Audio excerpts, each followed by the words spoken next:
Tayo po tayong lahat bilang paggalang sa Ginoo sa kanyang pong mga salita. Meron na po nabasa yung ating pong kapatid kanina sa aklat ng Daniel, Kapitulo 3, talatang 1 hanggang talatang 14. Ang babasahin ko naman po yung parugtong ng mga talata na yan from verse 15 hanggang sa sumusunod na mga talata para lumusan po nating manamnam yung pong mensahe na nais na may bahagi sa ating pong kalagitnaan. Ito po ang ating pong mababasa sa aklat po ng Daniel chapter 3 verses 15 hanggang sa mga remaining verses. Iniuutos ko sa inyong lumuhod kayo at sumamba sa ipinagawa kong rebulto sa sandaling marinig ninyo ang tunog ng mga instrumento. Kung hindi, ipapahagis ko kayo sa mga naglalagablab na pugon. Sa palagay ba ninyo'y may Diyos na makapagliligtas sa inyo mula sa aking kapangyarihan? Sinabi ni na Shadrach, Meshach, at Abednego, mahal na Haring Nebuchadnezzar, wala po kaming masasabi sa inyo tungkol sa bagay na ito. Gawin ninyo kung yan ang gusto ninyo. Ang Diyos na aming pinaglilingkuran ang magliligtas sa amin at sa naglalagablab na pugon at mula sa inyong kapangyarihan. Kung hindi man niya kami iligtas, hindi pa rin kami maglilingkod sa inyong mga Diyos, isasamba sa ribultong ginto na inyong ipinagawa. Namula ang mukha ni Haring Nebuchadnezzar sa tindi ng galit kina Shadrach, Meshach at Abednego. Kaya iniutos niyang painitin pa ng 7 ulit ang pugon. Iniutos din niyang ang ilan sa mga pinakamalalakas niyang kawal na gapusin sina Shadrach, Meshach at Abednego at ihagis sa naglalagablab na pugon. Ginapos na nila nang hindi na inalis ang damit, ang panloob at panlabas, turbante at iba pang nakasuot sa kanila. At inihagis nila sila sa naglalagablab na apoy dahil sa mahigpit ang utos ng hari na patindihin ang init ng pugon. Lumabas ang apoy, kaya nasunog at namatay ang mga kawal na nagdala kina Shadrach, Meshach at Abednego. Samantalang nakagapos pa rin, bumagsak sa naglalagablab na apoy ang 3 kabataan. Nagtaka at biglang napatindig si Haring Nebuchadnezzar at itinanong sa kanyang mga tagapayo, hindi ba 3 lamang ang inihagis sa apoy? Opo, kamahalan. Sagot nila, bakit 4 ang nakikita kong walang gapos na naglalakad sa gitna ng apoy nang hindi nasusunog? At ang tingin ko sa ika-4 ay parang anak ng mga Diyos. Lumapit si Haring Nebuchadnezzar sa may bunganga ng pugon. Sinabi niya, lumabas kayo riyan at halik kayo rito, Shadrach, Meshach at Abednego, mga lingkod ng kataas-taasang Diyos. Lumabas na silang 3 mula sa pugon at lumapit sa kanila ang lahat ng mga pinuno ng kaharian. Tinignan silang mabuti ng mga ito kung wala man lamang na makitang bakas ng apoy sa katawan ng 3. Hindi nasunog ni bahagyaman ang kanilang mga buhok at ang kanilang mga kasuotan. Hindi rin sila nag-amoy usok. Dahil dito, sinabi ng hari, purihin ang Diyos ni Shadrach, Meshach, at Abednego.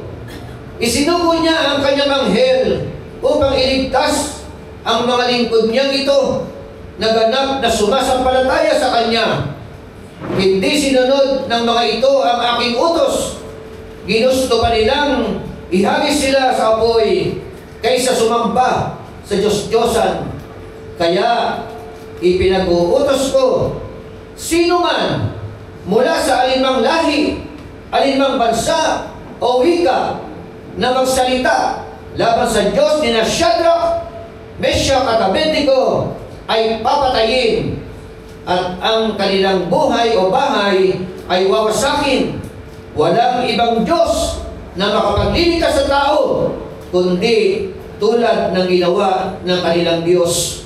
At sinabi ni Shadrach, Meshach at Abednego ay itinaas niya sa tungkulin sa lalawigan ng Babylonia. Ang Diyos po ang siya magpala ng kanyang mga salita. Tayo po ay patuloy na yumuko at manalangin. Purihin ka, aming Diyos na dakila. Diyos ni Abraham, ni Isaac, ni Jacob. Diyos ni Daniel. Diyos ni Shadrach, ni Meshach, at ni Abednego. Ikaw ang aming pong tinatawagan, sinasampalatayanan, pinaglilingkuran, pinag-alayan ng aming mga buhay. Panginoon, salamat po sa mga talata na ito na aming pong binasa. Hayaan mo po, Panginoon, na habang binubulay-bulay po namin ang mga talata po na ito, anumang mga prinsipyo, anumang lesson, aral, na gusto mo pong may bahagi sa aming pong kalagitnaan, namnamin po namin ito, ilahat mo po ito. At gamitin mo lamang po ang iyong lingkod bilang daluyan ng iyong mga salita. Habang ibinabahagi, Panginoon, ng iyong lingkod, ang mga salita mong ito, katukin mo po ang puso namin. Buksan mo po aming pong mga puso. Maging masunurin po kami kung ano man po ang mga prinsipyo na gusto mo pong may bahagi sa aming pong kalagitnaan. Salamat po sa basbas, salamat sa tagumpay. Ito pong aming panalangin. In the mighty name of our Lord Jesus Christ. Amen and amen and amen. Salamat natin ang Panginoon sa pagdaling ng glory. Glory po muna natin yan.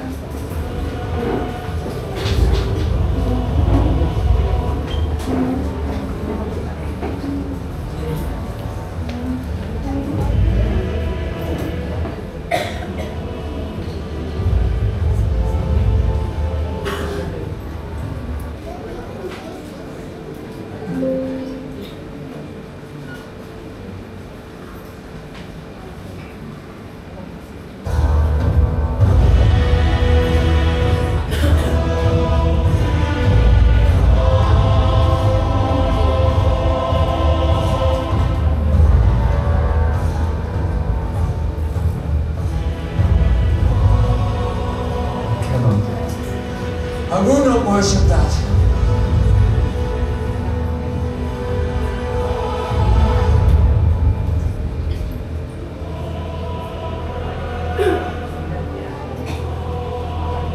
No!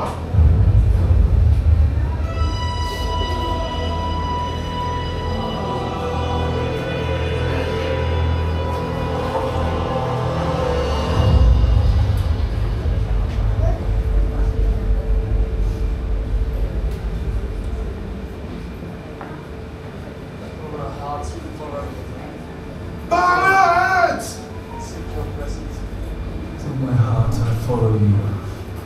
I fear you. I seek your presence. Bring them! Oh, my friends, your faith will be tested now. Daniel!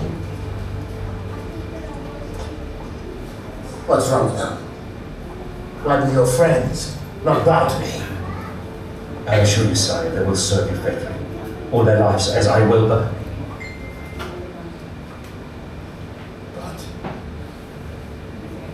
they will only worship God.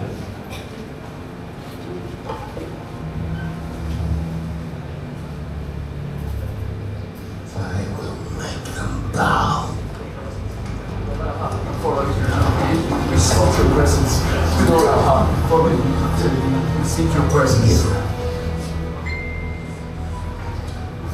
When we wish to bend something that is hard and unyielding, what do we do with it? We put it into the fire. Majesty, take it. Hear you, and we seek your presence. Majesty, no! Further! One! Two! Bring on!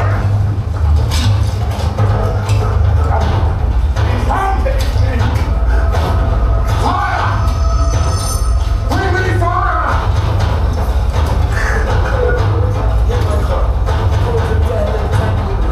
Anguish of the grave. Do not ignore my tears. I'm overcome by sorrow. I call upon the name of the Lord. Lord, save me!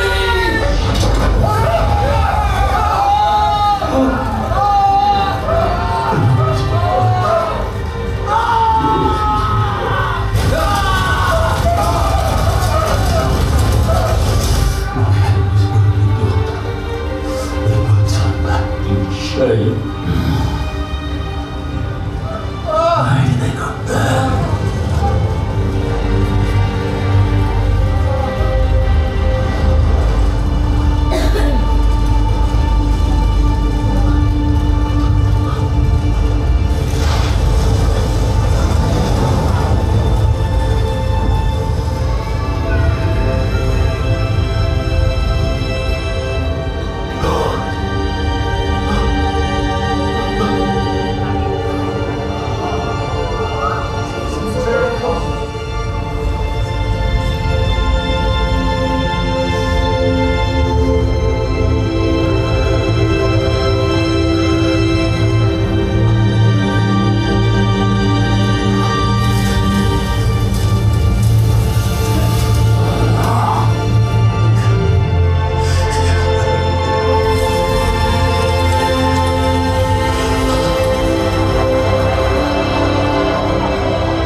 Stand firm in our faith.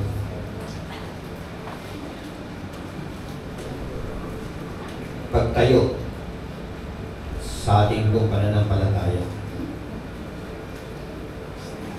Hindi madali ang tumayo sa pananampalataya.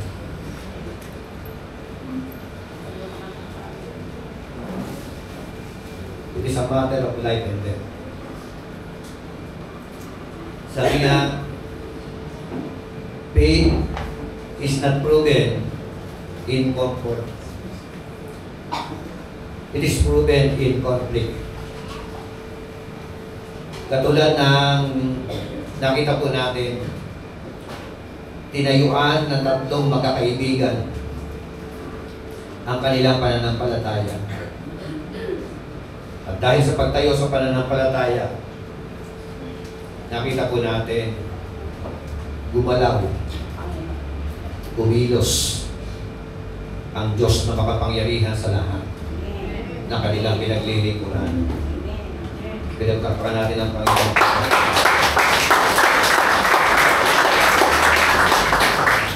Three Hebrew young men faced the greatest test of their faith in their lives. Ano po ang mga testing na ito? Nung iniutos po yan, they were far from their home. Wala po sila sa sariling bansa nila. Nasa Babylonia sila. They were under powerful empire and powerful king. they were commanded to bow down before the golden image or to be thrown into a fiery furnace. Yun po ang utos sa kanila. Lumuhod sa ribultong ipinagawa ng Haring Nabucodonosor. Or else, pag hindi lumuhod, ihahagis sa apoy na naglalagablag na asupre. Kung ganyan po ang utos sa panahon halimbawa natin, ano kaya ang magiging reaction mo or tugon mo? Magbabow down or tatayo sa pananampalataya?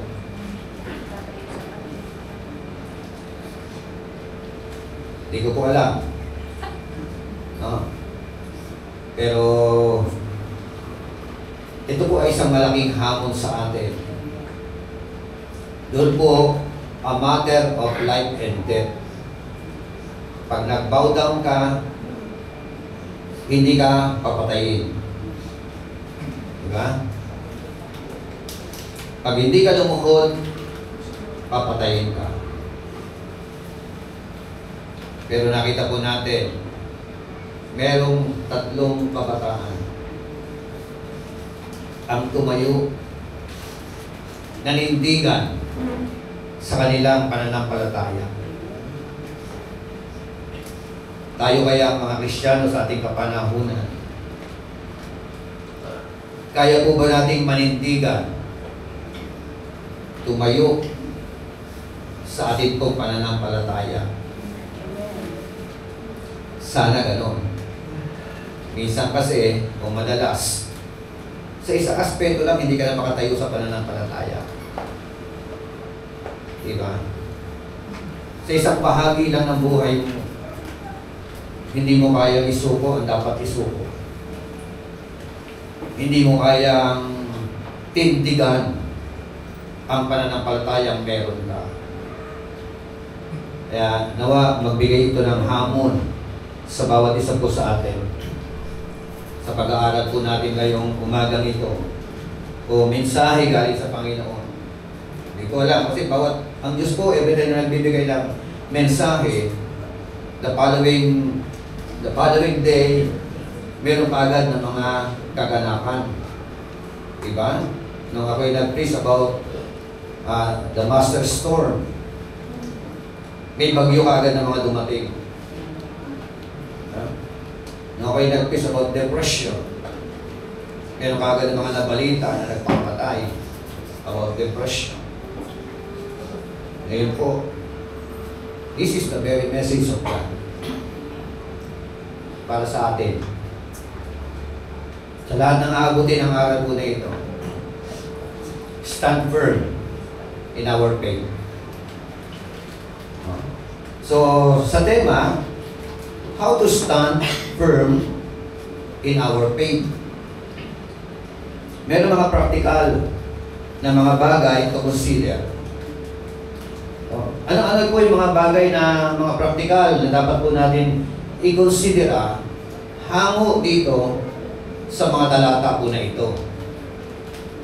Ang unang bagay po, nakatala po sa talatang 1 hanggang talatang 7, yung tinatawag na the pressure to conform.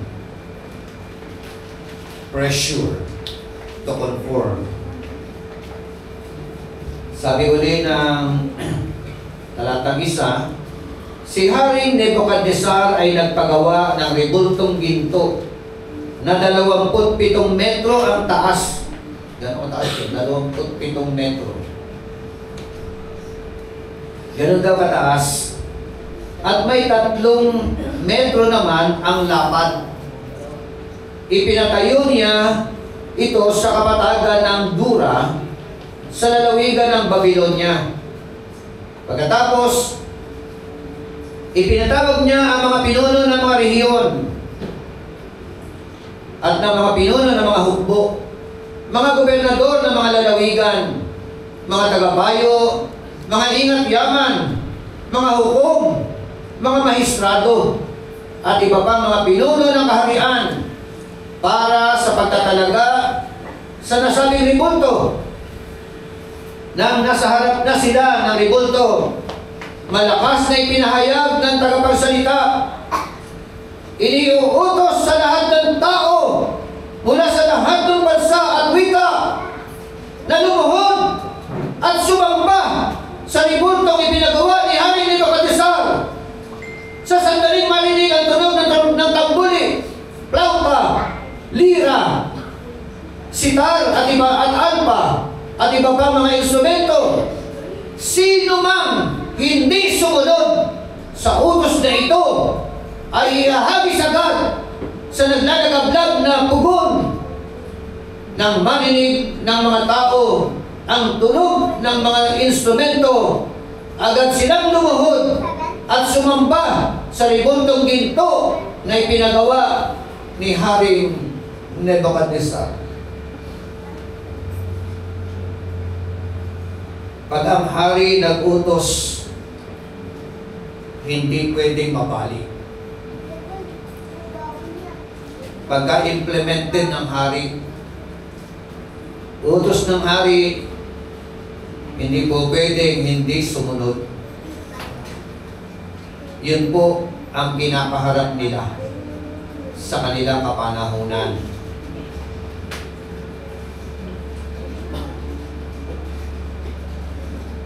The pressure to conform.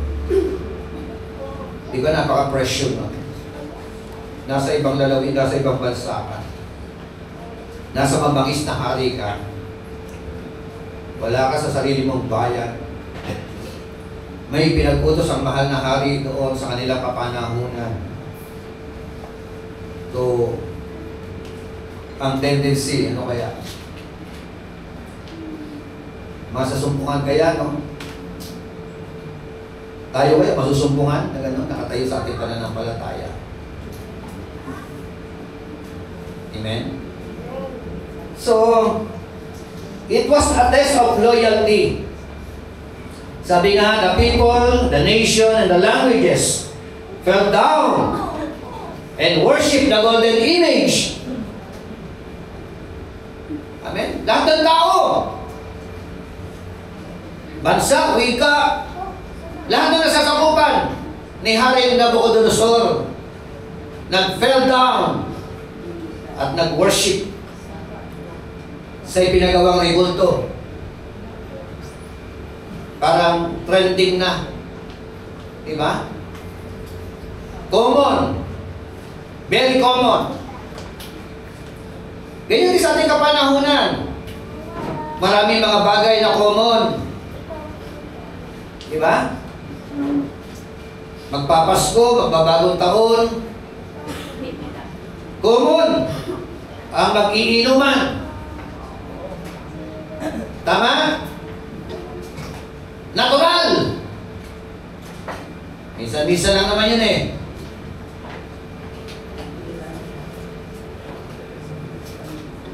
To the point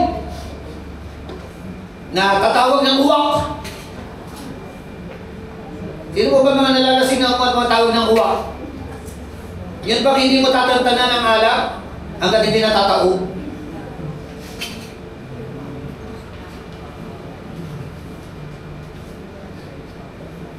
Hello? Common yun. Kasayahan. Birthday ni Jesus Christ.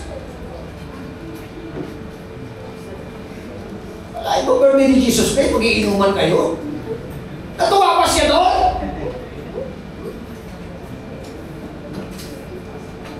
Oh. Ang nag-birthday, Diyos na banal. Tapos gagawa kayo ng mga kalumal-dumal o kalokohan. Pagtayo sa pananampalataya.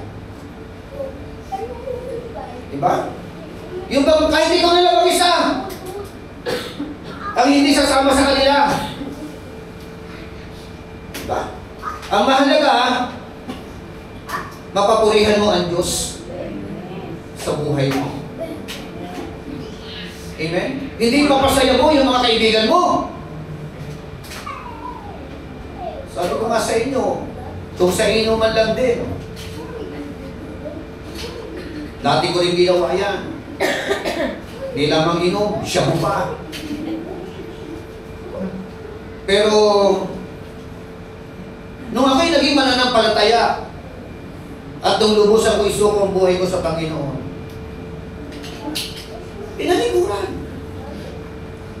Tama ba? Iminyaksi, tinalikuran, inabandon, iniwan. Yung dating buhay na ganun.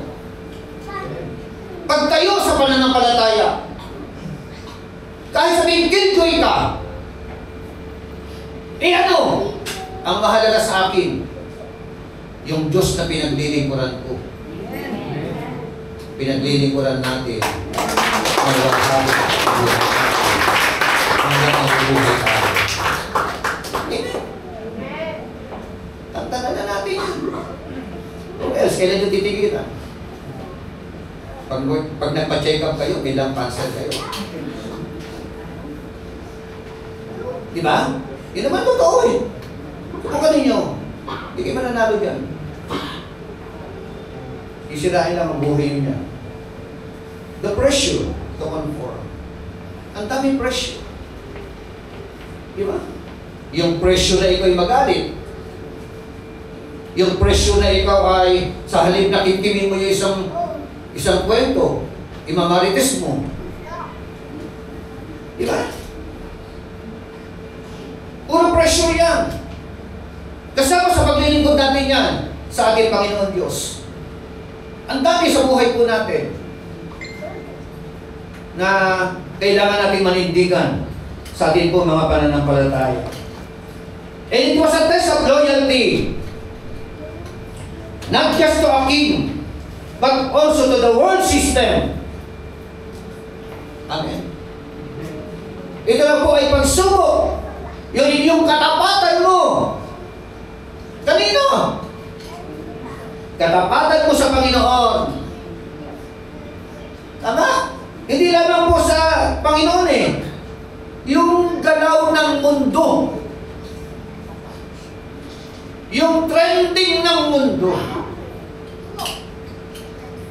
Amen? Na sinasabi nga ng Bible, do not conform any longer to the pattern of this world, but be ye transformed by the renewing of your mind. Conformity. Dami mga Kristiyano, compromise. Tama? Magsisimba ka ng linggo. Pag wala ka sa simbahan,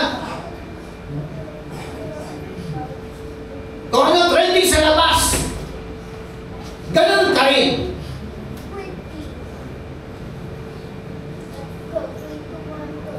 Are you with me? Point number 1 pa lang tayo. Happy birthday, Pastor Pel.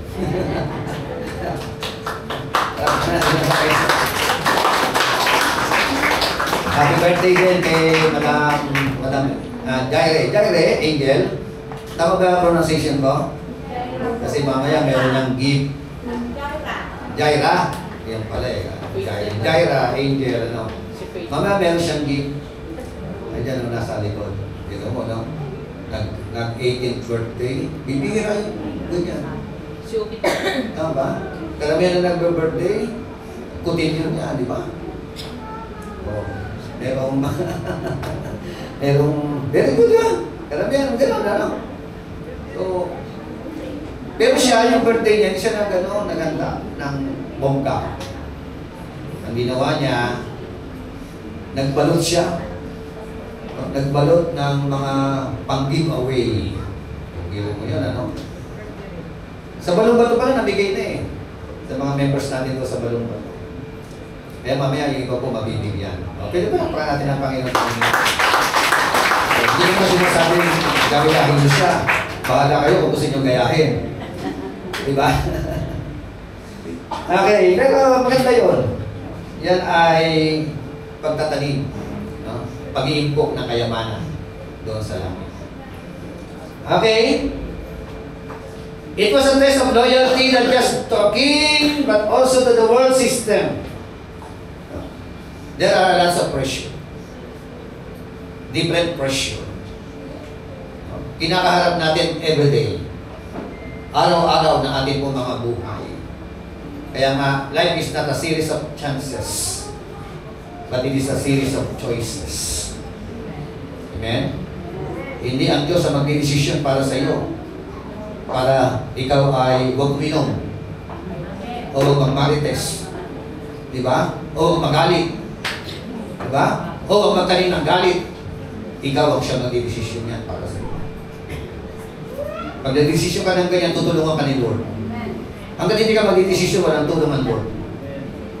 Amen? O, yun po eh. The pressure of the crowd. Nang una, everyone else was doing it. O, di ba? Ganun ang ginagawa nila. Ay, iiwas ka. Ano sabihin ng mga tao? Killjoy ka.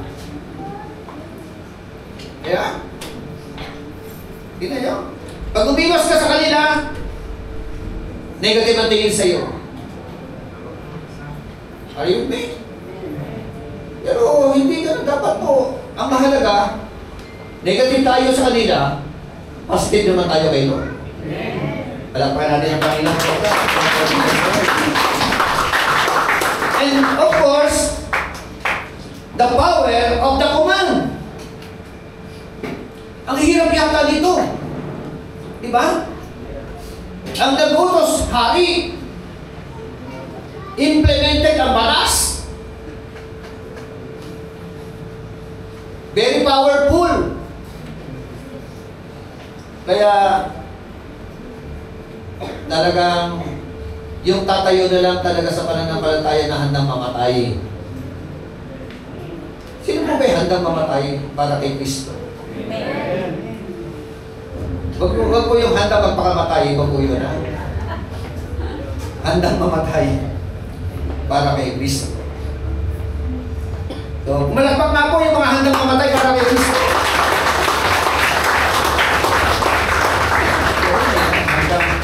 Handang magsakripisyo alang-alang sa ating Panginoon. Ay nakakalungkot minsan eh, sa isang aspeto na hindi natin kayang i-give up eh. Tama? Kasabi mo, handa ka pang mamatay. Oh. Hindi mo kaya i-give up eh. Paano ka magiging handang mamatay? Ang handang mamatay para kay Kristo, handa niya munang i-give up. I-give up. I-surrender. Ang dapat i-surrender. Palakpakan natin ang Panginoon. So, the purpose of the devil is stated na in Romans chapter 12 verse 2, the word says, bow to our values, agree with our beliefs, and join with us. That is the purpose of the devil. No? At ang tinatarget niya, yung mga mananampalataya. Amen. Yung mga common ng mga tao dyan, common na yan sa kanila. Pero, salamat sa Panginoon dahil merong lesson na iniwan yung tatlong mga magkakaibigan. Shadrach, Meshach, at saka si Abednego. Always remember, brothers and sisters, there are a lots of pressure. And that pressure na nagko-conform sa atin. So, it is a matter of choice. It's your choice. Not my choice. Diba? Kahit anong aral ko. Diba? Kahit anong preaching na marinig ninyo. Different topics. lessons, subjects. After that, kayo pa rin ang mag-decide on your own. Amen? So, remember, when everyone else bows, God still looks for those who will stand firm. Amen.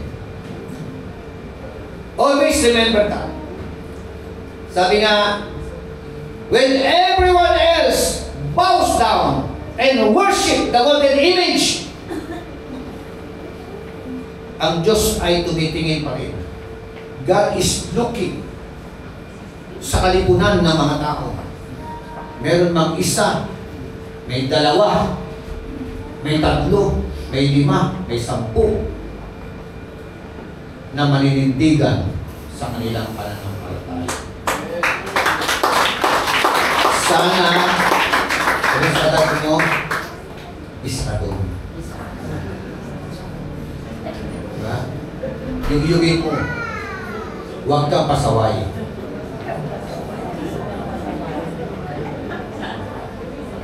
Tama ba? Kasi pagkapasaway talaga hindi maninindigan yan. Laging pasaway yan. Hindi na natuto. Diba? Ang sarap tuktukan. Ang sabi ka ni Sister Baby Cambia.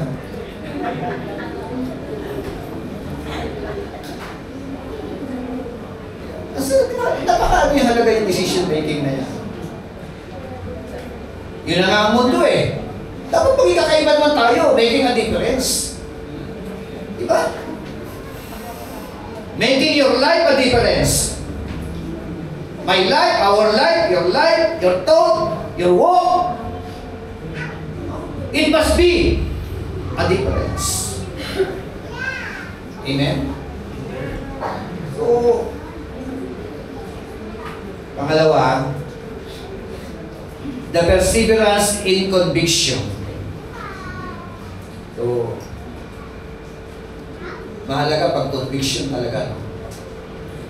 Yung atin pong ay ilagay sa atin pong mga puso. Kasi pag conviction na yan, yun na yung mag-uudyok sa'yo, magtutulong sa'yo para i-avoid ang dapat na i-avoid. Ibig sabihin, conviction pa rin ba yung pagpatuloy mong paggawa ng mali?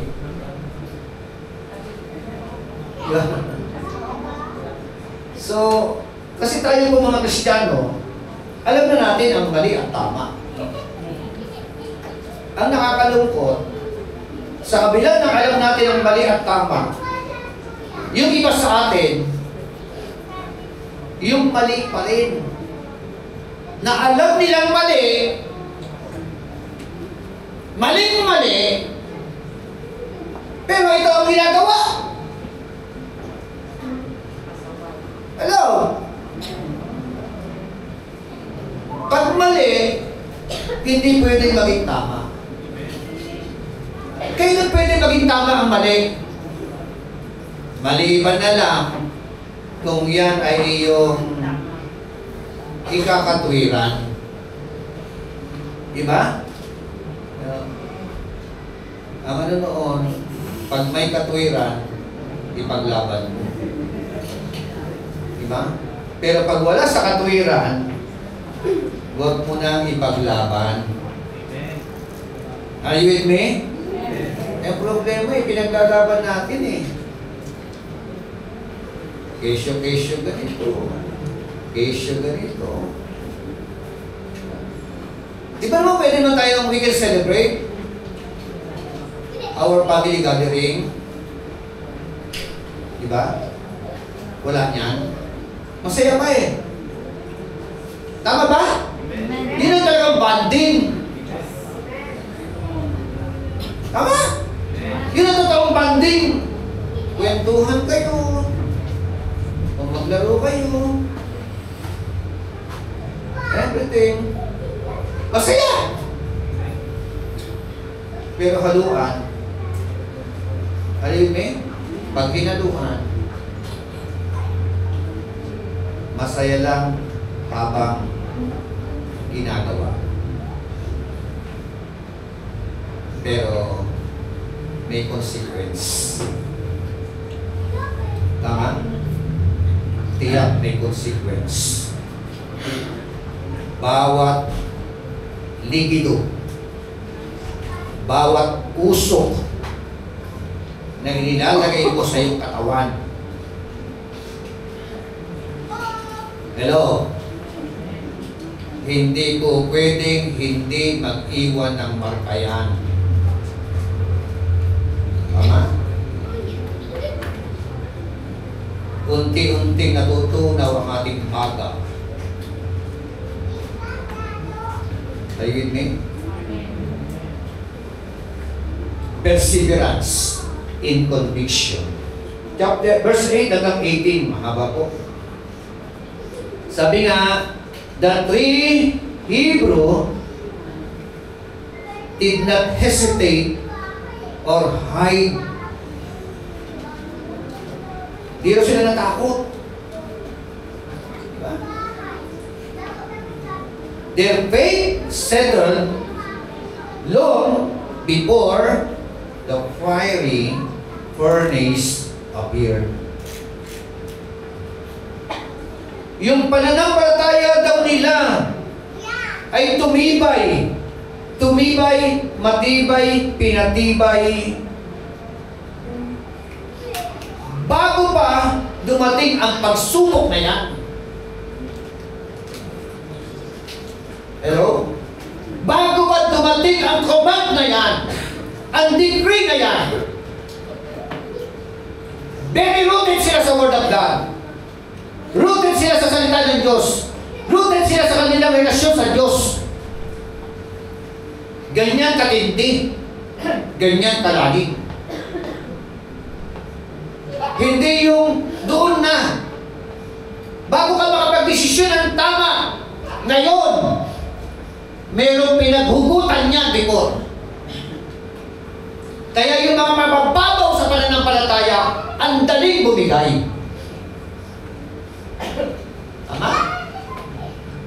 Pero sa katabi mo, huwag kang bumigay.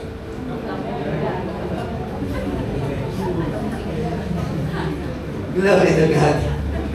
Yan yan eh.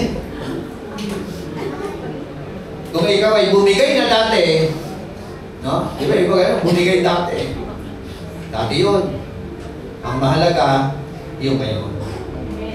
Amen?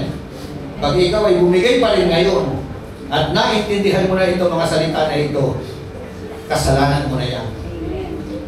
Tama ba? Settle. Long before dumating yung fiery furnace. Letter A, their confidence in God's power. Yun po yung nabuo eh. Yung kanilang kumpiyansa sa kapangyarihan ng Diyos. Nakatala sa 18 eh. Yung binasa natin, verse 16, verse 17, verse 18. Sige, tuloy ko, basahin ko. Para maging klaro. Ito muna yung verse 15. Ang sabi po, iniuutos ko sa inyong lumuhod kayo at sumamba sa pinagawa kong rimulto sa sandaling marinig ninyo ang tunog ng mga instrumento. Kung hindi, ipahahagis ko kayo sa naglalagablab na pugon. Sa palagay pa ninyo'y may Diyos na makapaghihinta sa inyo mula sa aking kapangyarihan. So yun na yung hari, no? Nanlilisip pa yung mata niya. Nung kinumpronta yung tatlo. Diba? Kasi yung senaryo ito, pangalawang senaryo na ito eh. May babala eh. May pinatunayan na sila eh. Nagkaroon, no? Kanina pinanood natin. Nagluhuran na lahat. Sila nakatayo pa rin. Kaya galit na galit ang hari. Diba? Oh. Kaya ito, sabi niya, lahat ng 16. Ito sagot nila. Sinabi ni Shadrach, Meshach at Abednego, mahal na Haring Nebuchadnezzar, wala po kaming masasabi sa inyo tungkol sa bagay na ito. Gawin ninyo kung yan ang gusto ninyo. Ang Diyos na aming pinaglilingkuran ang magliligtas sa amin sa naglalagab na pugon at mula sa inyong kapangyarihan. Amen. Grabe, no? Kaharap mo yung hari. May kapangyarihan anytime for you to be beheaded o ihulog si Hagis doon. Ito yung sagot nila, tama. Di ba? Malakas ang loob. May paninindigan. Amen? Tapos sabi nga ng verse 17, gawin ninyo kung yan ang gusto ninyo. Ang Diyos na aming pinaglilingkuran ang magliligtas sa amin sa naglalagablag na tugon at mula sa inyong kapangyarihan. Verse 18, kung hindi man niya kami iligtas, hindi pa rin kami maglilingkod sa inyong mga Diyos ni sasamba sa libutong ginto na inyong ipinagawa. Diba? May confidence eh. Kumpiyansa. Ililigtas kami ng Diyos na aming pinaglilingkuran. At tumindi pa ang kanilang deklarasyon. Kung hindi man niya kami iligtas, hindi kami matitinag sa aming pananampalataya. Handang mamatay. Amen? Handang mag-uwis ng buhay. Amen? Yan ang mga mananampalataya na kinalulugdan ng ating Panginoon Diyos. Glory to God! Their confidence is in God, in God's power. Nasabi nga nila, our God is able to deliver us. Amen. My God, your God, our God is able. Sabi mo nga, our God is able.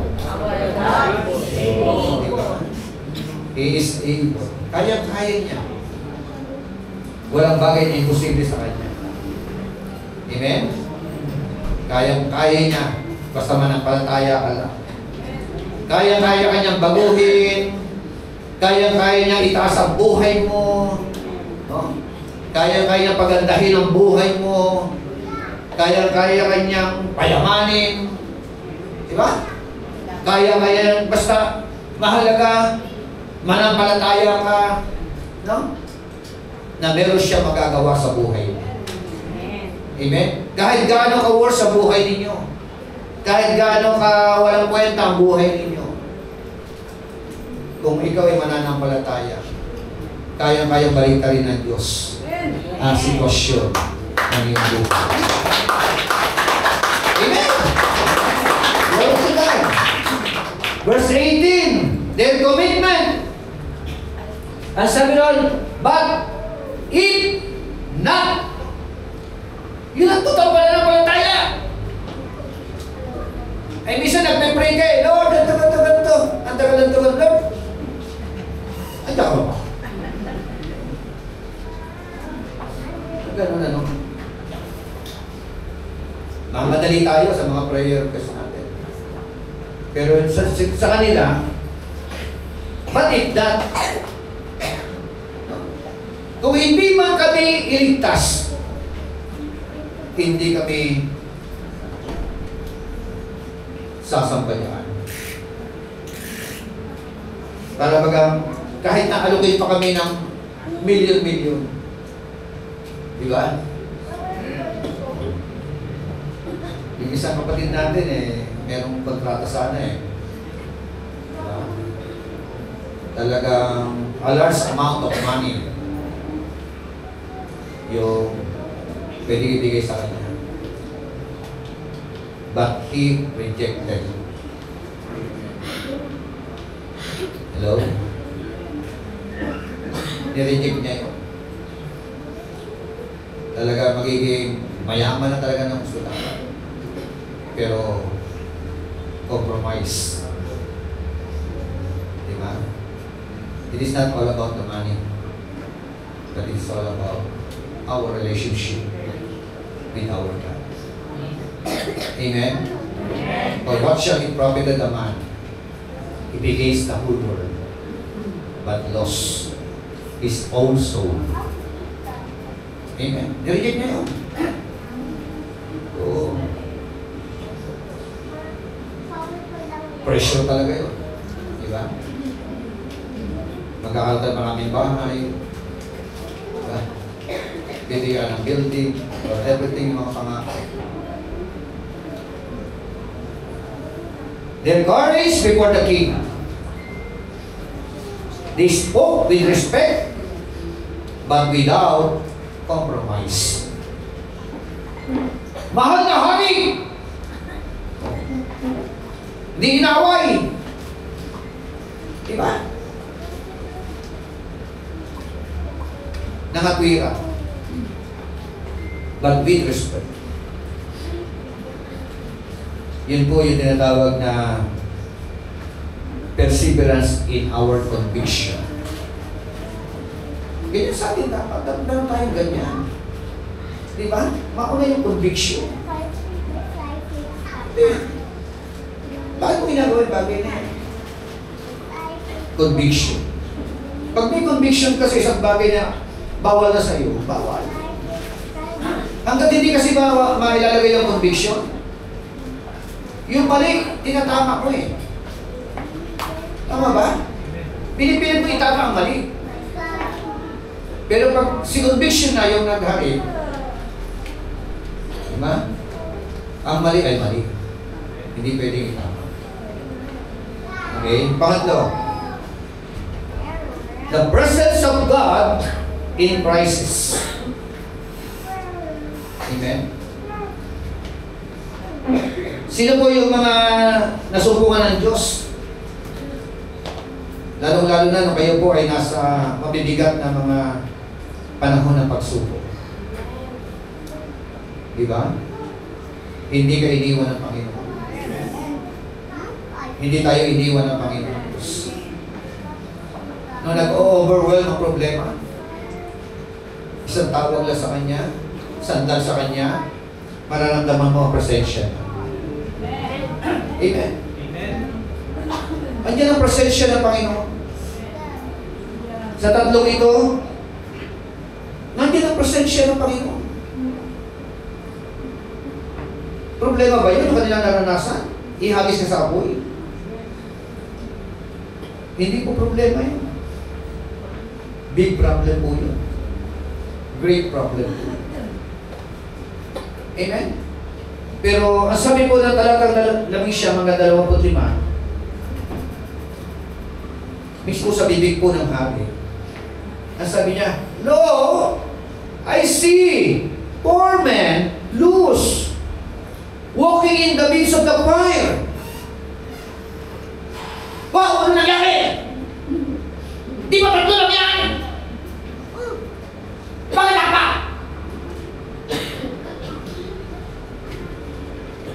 Diba? Tatlo lang yan ihagis natin. Ay, bakit pa?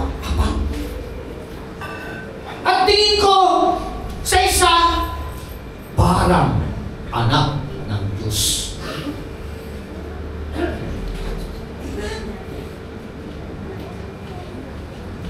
Di ba may kinakanta si Sister Tina eh? Kailan ka iniwan ng Diyos? Kailan mo naranasan na siya ay wala? Anong sakit?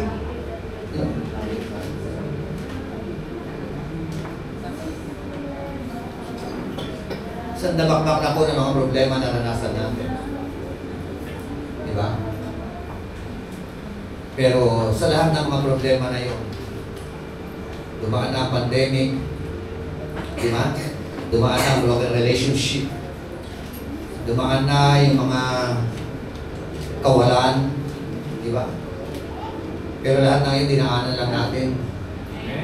At sa bawat panahon ng buhay natin, kayamanan man yan, di ba?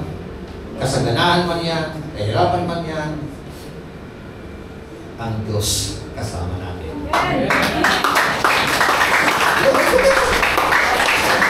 Masarap lang ng namin.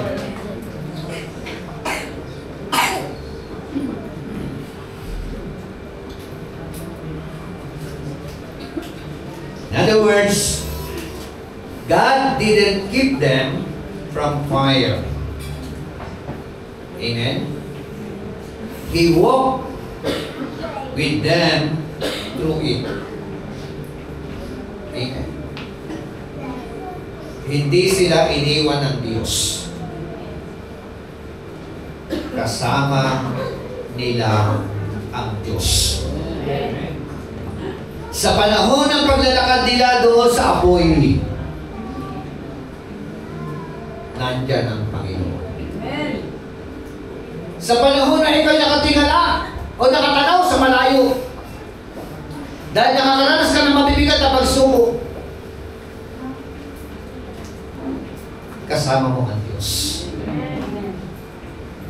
Sa panahon ng kawalan, kahirapan, kasama natin ang Panginoon. Christ walked with them. Si Kristo po ang kasama nila doon. Ang tawag dyan, tinawagalan ng Panginoon. Ang tawag dyan, theophany. Theophany means the very presence of Jesus Christ in the Old Testament. Amen. Christ was there. Christ was with them in the midst of trial, in the midst of suffering. Yung nangako sa bagong tipan, nasa lumang tipan.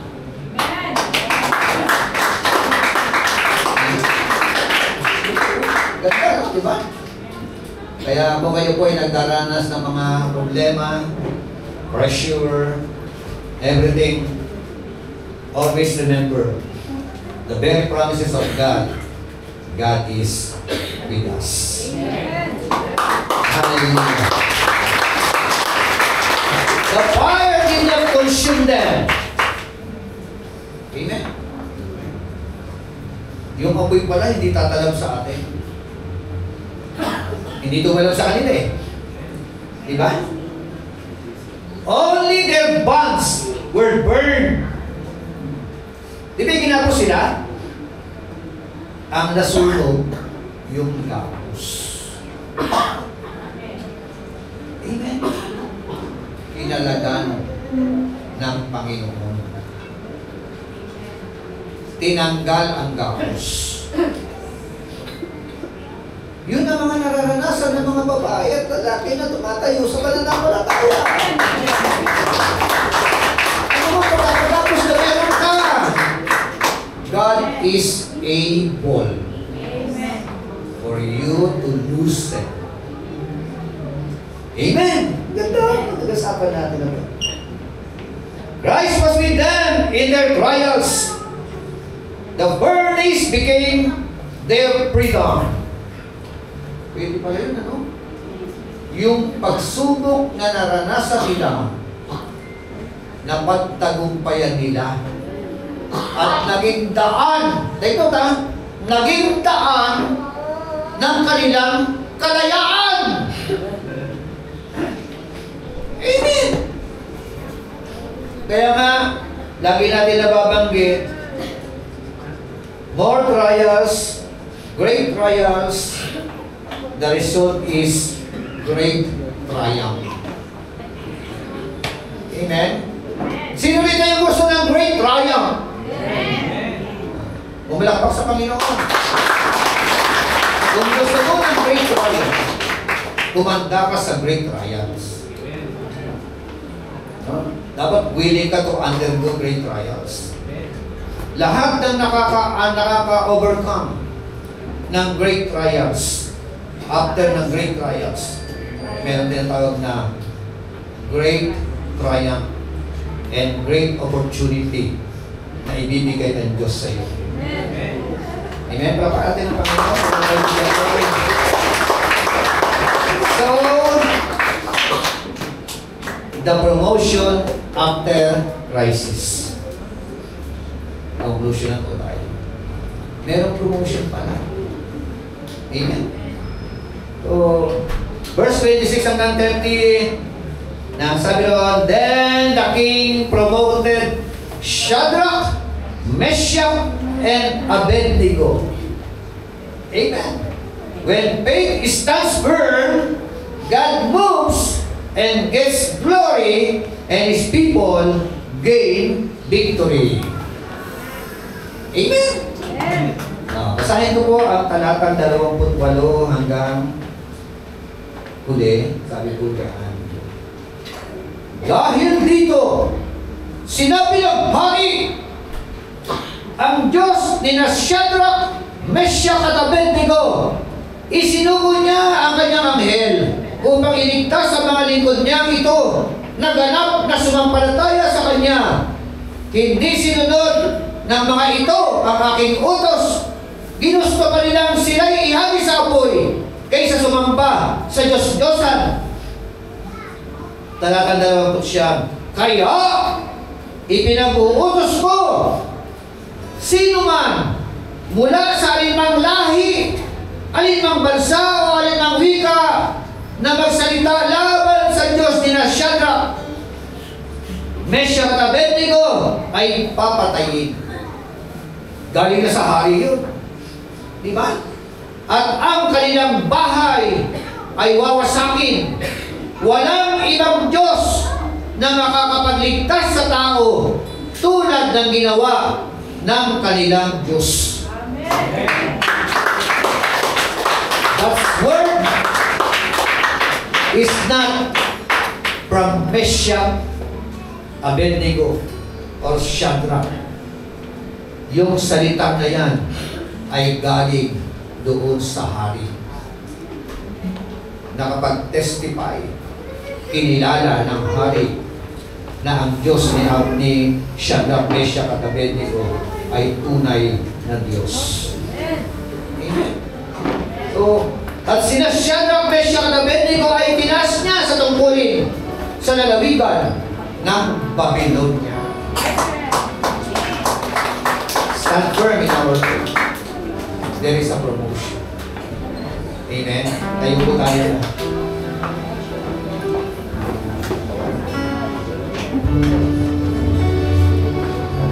Sabi nga ulit, faith is not proven in comfort, but it is proven in conflict. Ang pananampalataya ay hindi napapatunayan sa panahon ng maalwan. Ang atin po mga senaryo sa buhay. Ang pananampalataya ay naipapakita sa panahon na ikaw ay nakakaranas ng mga mabibigat na pagsubok sa iyong buhay. Diyan makikita kung sino ang tatayo, kung sino ang sasantay sa Panginoon. Hallelujah.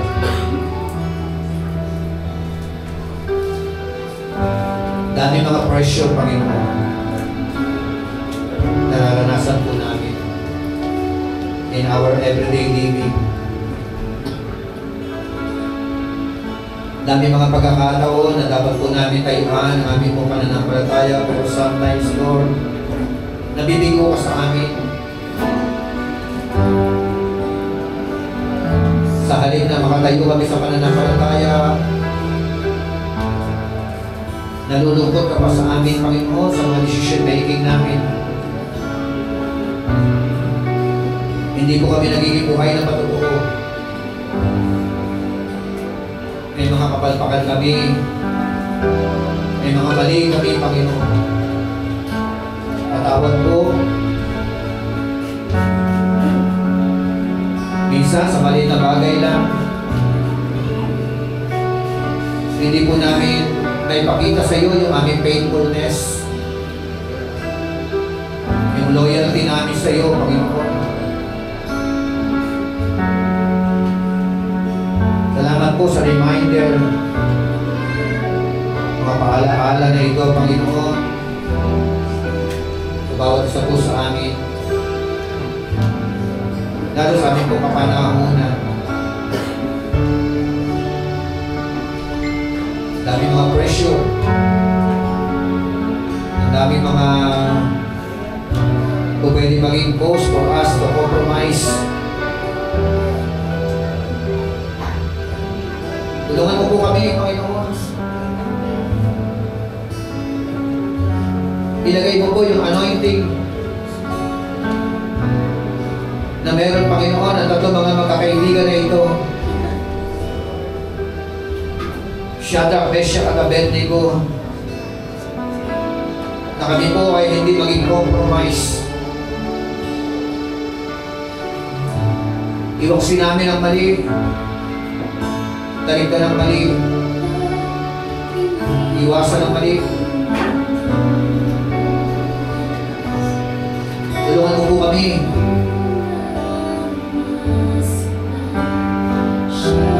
Tulungan mo po kami na mapasaya ka namin, Panginoon. Napaligaya ka namin sa buhay na meron po kami.